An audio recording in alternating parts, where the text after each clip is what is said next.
first. I know he will be deeply missed, particularly on the benches opposite.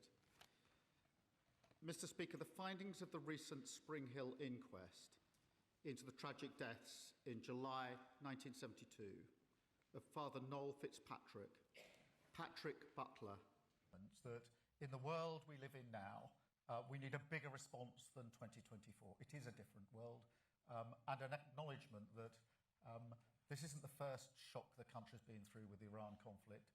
We've had plenty of those in the last 20 years, but every time the government of the day has tried to get back to a status quo that doesn't work.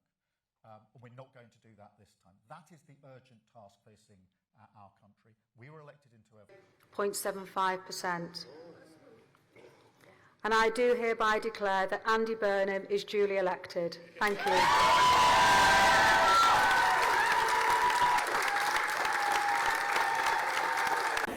Prime Minister, have you spoken to Andy Burnham today, and do you still plan to take part in the imminent leadership contest?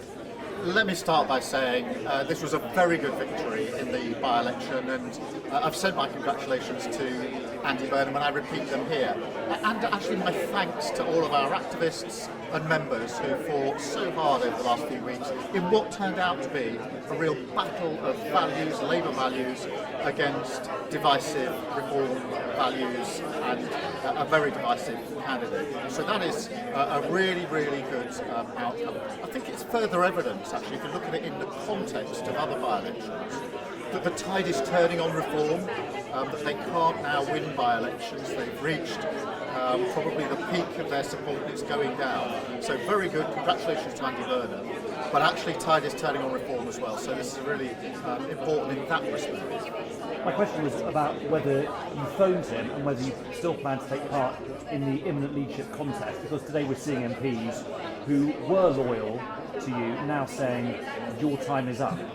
Well, I haven't spoken to Andy directly yet, but I will.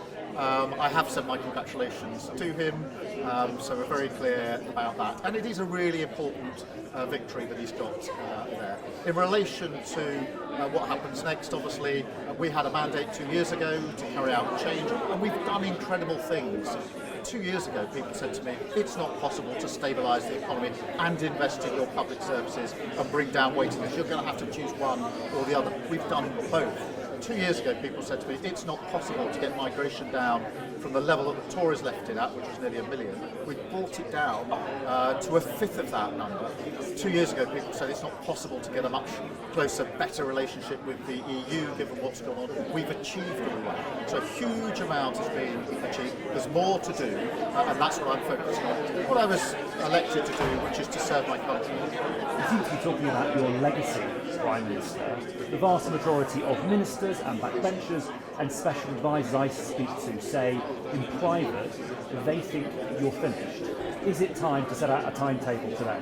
I think it's really important to put the achievements that we've already achieved into context, because when I talk about stabilising the economy, when I talk about bringing waiting lists down and getting migration up, I'm talking about projects like this. I'm talking about people who need houses, businesses that need to thrive. That's what drives me every day. I was elected here to serve my country with a mandate that we secured at a general election 2 years ago, a very considerable mandate for change. We are carrying out that change. A lot of what we've achieved, people told me wouldn't be possible. If we'd sat here doing this interview at the general election 2024, and you'd put to me, in 2 years' time, the economy will be stabilised, in 2 years' time, waiting lists will be coming down, in 2 years' time, migration will be back under control, in 2 years' time, we'd have had the EU in the relationship we've got, and in 2 years' time, reform would be on the run and the tide would be turning. I would have said that would be a very good place to be, but that is the place we are in. So to be clear, I don't understand, are you going to be involved in a leadership contest or not?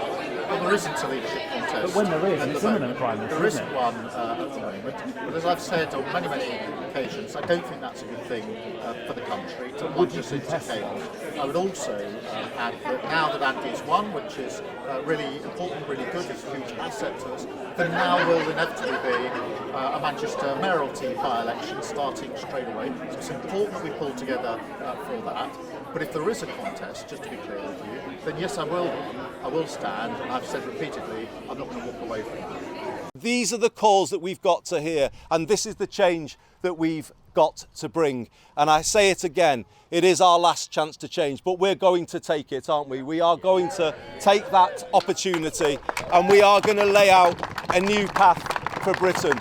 The one thing, the best thing that we can say about last night is that there was a risk, if you like, that we would carry on seeing Britain and the politics of our country go down a path towards greater darkness and division, and ending up somewhere like the United States of America, where people don't talk to each other in the street if they vote different ways or in their workplace. We will not let that happen here. We will bring people back together. I said last night, I will be a member of Parliament for everybody, however they voted. I will work on a place first, not a party first basis, respecting how people voted. I know people who normally vote for the Conservatives, the Liberal Democrats, the Greens, perhaps voted Reform in May. I know they gave me their votes to give me that last chance to do something, and I respect them for doing that, and I will always then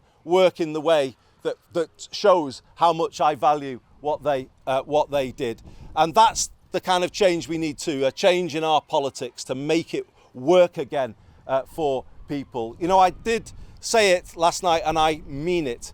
The word Makerfield in the future must be known as a byword for the change that came to British politics. This is the moment. We've been on a path for 40 years that simply hasn't worked for people and places in this part of the world. And this now is the change moment. We have an opportunity to turn the tide, to make the country feel like it's working again, to make people see that politics can make a positive difference, to make people feel hope again.